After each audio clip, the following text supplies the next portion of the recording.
toutes et à tous et bienvenue sur le plateau du Sommet de l'élevage 2025, 34e édition. Nous sommes dans le hall 3, vous êtes nombreux autour à nous écouter, à nous regarder.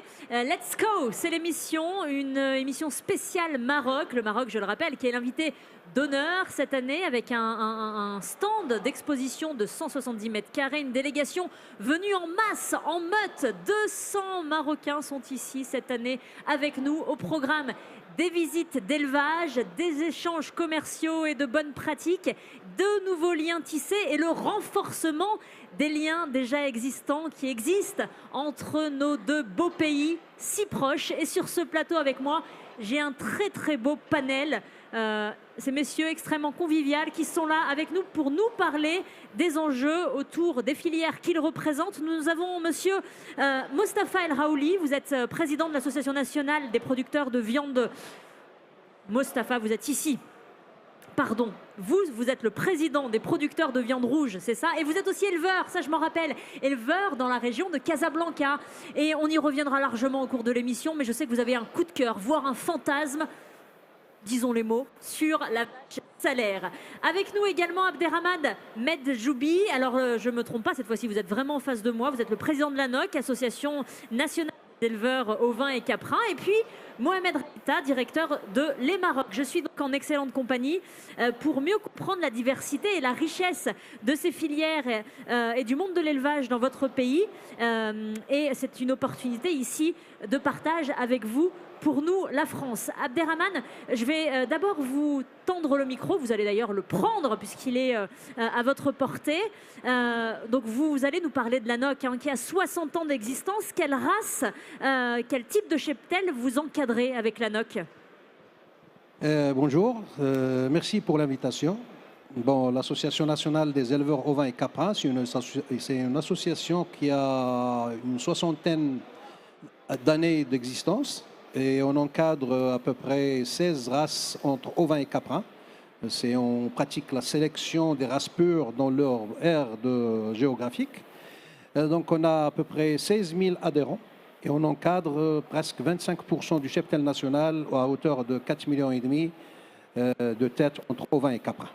Donc voilà, 25 millions, ça représente 4% du cheptel national. 25% du cheptel national. 25%, pardon, 25% Ouais. du cheptel national. Et quel partenariat avez-vous engagé avec la France? Oui, donc nous, on a travaillé sur notre cheptel, on a atteint des niveaux vraiment importants.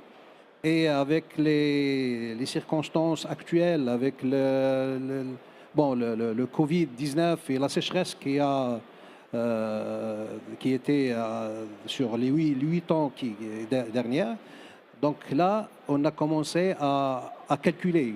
Parce que là, avant, c'était les parcours, c'était un peu le coût de revient qui n'était pas important, mais on était obligé de refaire le calcul, parce que là, si on complète 365 jours, si on ne maximise pas le profit, là, on est...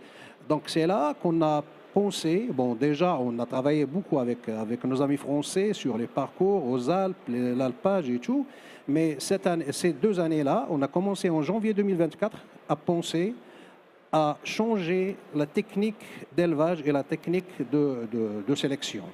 Déjà, on a passé de la sélection, c'est-à-dire de la production un agneau sur une année pour une brebis, à 3 agnelages tous les 2 ans, là, pour maximiser un peu Et on a passé à l'insémination artificielle ovine et caprine qui ne se pratiquait pas avant. Donc, on est... c'est un vrai enjeu stratégique pour vous au Maroc. Oui. On est donc en partenariat avec l'association Rome Sélection et la région Auvergne-Rhône-Alpes. On a visité l'an dernier le centre d'insémination de Fedatest, qui était important pour nous. Et on a passé directement à la vitesse maximale pour pratiquer l'insémination. Et vous voulez dire que c'est vraiment cette visite l'année dernière ici qui a été le détonateur? Oui, oui. Donc normalement, on a commencé ça il y a 15 ans à penser à ça. Donc c'était une relation entre la région du Maroc oriental avec le Grand Est, c'est-à-dire avant c'était la région Champagne-Ardenne, et on a commencé la formation mais on a pratiqué l'insémination ces 2 dernières années, c'est-à-dire depuis janvier 2024, et on a atteint presque des résultats extraordinaires, à 80% de réussite pour l'insémination chez les ovins, et c'est une première chez nous, et avec un taux de fertilité qui a dépassé les 150%. Donc avec le même cheptel, on va produire 150%, c'est-à-dire 50% de plus, et là c'est la stratégie. Sachant que chez vous, la viande ovine et caprine sont un peu les viandes reines, on peut le dire ainsi. Bon, là, les Marocains, ils mangent beaucoup d'ovins. Bon, le bovin, c'est en premier, mais l'ovin et caprin, c'est les fêtes, surtout la fête du sacrifice. Donc, on égorge à peu près 6 millions en une journée. Et dans les coutumes des citoyens marocains, c'est la viande ovine et caprine. Là, elle a sa place. Alors, pour accompagner ces plats marocains, il y a la viande, mais voilà, il y a aussi d'autres mets, d'autres délicatesses marocaines. Et je crois que le maraîchage et la production maraîchère occupent aussi une place importante. Nous sommes allés sur place dans la région d'Ifrane. Et oui, nos équipes du sommet d'élevage se sont rendues là-bas. Regardez. Bonjour, je suis Madame Khadija Khadjo, la présidente de la coopérative féminine agricole As-Safa. La coopérative agricole As-Safa qui travaille dans la valorisation des plantes aromatiques et médicinales et les denrées alimentaires avec des femmes rurales de la commune de Tigrigra, province d'Ifrane. Comme vous voyez, c'est un champ qui est plein de herbes, plein de plantes aromatiques.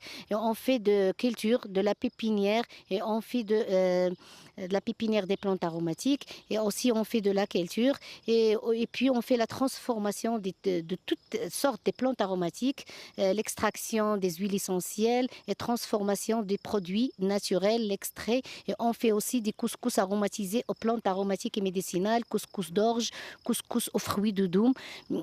Aussi, on fait de l'agrégation avec les petits agriculteurs et aussi les femmes de la montagne pour avoir plusieurs plans et pour une vraie durabilité, le développement durable. Moi, je suis née toujours dans la montagne. J'ai vu toujours ma mère travailler parce que j'ai toujours voyez, ma mère travaille dans les champs, travaille tout ça. Elle travaille, mais il n'a pas un revenu. C'est pourquoi moi je suis une femme qui est née dans la montagne et c'est pourquoi j'ai travaillé avec les femmes pour les en pousser, pour les encourager parce que si on travaille avec les femmes travaillent très très très bien et on a fait l'investissement dans les femmes rurales et alhamdoulilah, il s'est très très très bien passé parce qu'ils travaillent avec leur cœur. Aussi, ils aident leurs enfants pour qu'ils puissent à l'école, pour qu'ils aident à aller à l'école et tout ça. La femme, elle a un rôle très très très important dans notre développement durable. Monsieur Mohamed Raïta, on vient d'écouter ce témoignage. Quel est le rôle, la place des femmes dans le modèle agricole marocain? Ok, nous sommes la fédération marocaine de la filière laitière. On regroupe les éleveurs et les usines. On va en parler tout à l'heure. Mais pour les femmes, on a misé sur les femmes rurales. On a une grande étable pépinière qui est pédagogique près de Casa. On a un internat, restaurant, etc. Il y a des femmes qui arrivent des montagnes de tout le monde, qui restent chez nous une semaine. Ils voient l'hygiène, ils voient beaucoup de choses pendant une semaine. Même s'ils sont illettrés, on a la manière de leur apprendre. Et en fin de semaine, on leur fait un grand tour à Casa, etc. Et lorsqu'ils retournent chez eux dans les douars, c'est comme s'ils étaient au sommet de l'élevage. Elles ont pris des choses incroyables, très contentes, et ça devient nos ambassadrices. Donc c'est ce qu'on fait avec un suivi. Donc on les détache des milieux agricoles pendant une semaine, mais ils apprennent beaucoup. Vous représentez donc la filière du lait. Quels sont les enjeux et les défis auxquels vous êtes confrontés au Maroc autour de la filière et la production laitière? Juste, si vous permettez, une petite présentation de la filière laitière au Maroc. Allez-y, faites-nous un petit exposé en 1 minute 20. 1 minute. Alors, Maroc-Lait, donc c'est une fédération qui regroupe deux collèges, les éleveurs, qui sont 260 000 éleveurs chez nous, et les usines qui représentent par une vingtaine, et on représente 85% de toute la filière marocaine. Donc, on emploie à peu près 450 000 personnes. Donc, la production nationale, pratiquement 2 milliards de litres. Voilà, donc c'est la filière. Pour revenir à votre question, les enjeux aujourd'hui, c'est une filière qui représente, comme j'ai dit, 450 000 personnes. On a 90% de nos membres, ils ont moins de 10 vaches. Donc ça veut dire que l'élevage, il permet de faire vivre et les éleveurs, leurs femmes, etc. Donc la trésorerie de lait, c'est chaque quinzaine. Ce n'est pas comme les grandes cultures une fois par année. Donc c'est quelque chose de très important pour le Maroc. Alors on a passé ces 5 dernières années par des contraintes incroyables. On a commencé par le Covid avec des répercussions sur 3 ans, pas d'insémination donc pendant le Covid. Donc ça, une sécheresse prolongée de 7 ans. On a un problème d'arrêt d'importation de beaucoup de pays européens à cause de problèmes parfois sanitaires. Donc on est passé quand même par ce qu'on appelle une zone de turbulence. Et malgré ça, donc, avec la collaboration entre Maroc-Lait et notre ministère, ils ont subventionné des aliments composés parce que comme avec la sécheresse, on n'a pas d'aliments. Voilà, nos usines, on a augmenté le prix du lait de 30%. C'est quelque chose d'incroyable parce que sinon le cheptel allait partir. Et grâce à tout ça, en 2024, malgré que la sécheresse continue, on a repris 10% d'augmentation. Et si je peux en parler aussi en 2 secondes, hier on a exposé un film à nos collaborateurs, enfin nos homologues français, c'est qu'est-ce qu'on fait durant la sécheresse, la résilience. Et on a montré qu'on est en train de changer carrément Non, parce qu'effectivement, enfin, vous êtes en train de vous adapter, sachant Absolument. que cette situation de sécheresse devient la norme. Absolument. Donc à partir de là, il faut être dans un certain degré d'anticipation. Absolument. Et d'ailleurs, même nos amis français nous ont demandé à Paris et durant le sommet de partager avec eux cette expérience parce que malheureusement, la sécheresse il est en train de toucher tout le monde. Alors rapidement... Et vous avez peut-être beaucoup à nous apprendre. Vous êtes à l'avant-poste, vous, sur la partie nord du continent africain. Donc on a beaucoup à apprendre aussi ici en France de vos pratiques et de vos systèmes d'adaptation. Absolument. Donc hier, on a passé un film réel, ce n'est pas de la théorie. Ce qu'on a fait nos membres, il y a par exemple des membres maintenant qui pratiquent ce qu'on appelle la ration sèche. La ration sèche, c'est zéro fourrage sans eau et avec une augmentation des laits de 10%. Là, ça marche, on est presque à 25%. Donc on pratique le sorgho au lieu du maïs parce que le sorgho il est résistant à la sécheresse, plusieurs coupes. Il y a donc ce qu'on appelle le panicum. Donc là aussi, c'est pratiqué, donc il est très résistant. C'est à peu près 30% d'eau, enfin 70% moins que la luzerne. Et c'est les usines aussi, donc c'est le recyclage d'eau industrielle. Donc ça, c'est opérationnel. Dans une optimisation totale. Absolument. Monsieur Raouli, vous produisez autour de combien de tonnes de viande à l'année au Maroc, de viande rouge, hein? C'est une filière qui pèse, on peut le dire. Tout d'abord, je tiens à vous remercier, vous et votre équipe, de cette invitation. Parlez bien dans le micro, collez-le sur le menton. Ainsi que tous les organisateurs de ce magnifique salon, le sommet d'élevage, que nous sommes invités et nous sommes le pays qui était honoré. C'est nous qui sommes honorés, monsieur Raouli. Tout l'honneur est pour nous et pour vous. Et sachant bien que c'est pour la 2e fois qu'on est les invités d'honneur en France. Alors, donc, dans notre production annuelle au Maroc, on a il n'y a pas plus que de quelques années, on était presque à 450 000 tonnes. Aujourd'hui, on a dépassé les 750 000 tonnes sur une moyenne de 17 kilos de consommation par personne au Maroc. C'est une filière qui pèse, c'est ce que je disais. Quels sont les enjeux à venir ici, au sommet de l'élevage ? Qu'est-ce que vous attendez en prenant le temps de venir chez nous ? C'est ce que j'ai constaté d'abord, c'est un lieu vivant, donc pour tisser des bonnes relations et un lien vital pour qu'on puisse collaborer et travailler tous ensemble et en même temps saisir une occasion pour avoir plus d'expérience aux éleveurs français et surtout je vois la région qui a plein de vaches et surtout les vaches, c'est la race qui produit de la viande et surtout la viande rouge et qu'ils ont une longue expérience et surtout au niveau de la race à viande. C'est pour cela qu'aujourd'hui on s'est déplacé à une délégation forte sur sa tête, monsieur le ministre de l'Agriculture marocain, qu'on le remercie, pour tisser, comment dirais-je, des relations durables et qui ont déjà une expérience au niveau de la production viande rouge. Et vous êtes vous-même éleveur dans la région de Casablanca, un cheptel de 1500 têtes, si je me souviens 1200 bien. têtes. 1200 têtes, ouais. Ça me fait quelque peu penser à un autre ranch qui s'appelle le ranch Adarouche, que nos équipes sont allées visiter. Bonjour, je suis docteur Fedwa Chourafi, je suis vétérinaire de formation. Je m'occupe du ranch Adarouche depuis 2009. C'est un ranch spécialisé dans l'élevage de la race Saint-Azur-Tridis. On a à peu près 3000 vaches qui vivent dans un écosystème naturel sur une superficie de 11 000 hectares. Ces dernières années étaient difficiles pour nous aussi. C'est pour tout le Maroc et nous aussi, on a souffert de l'impact de la sécheresse.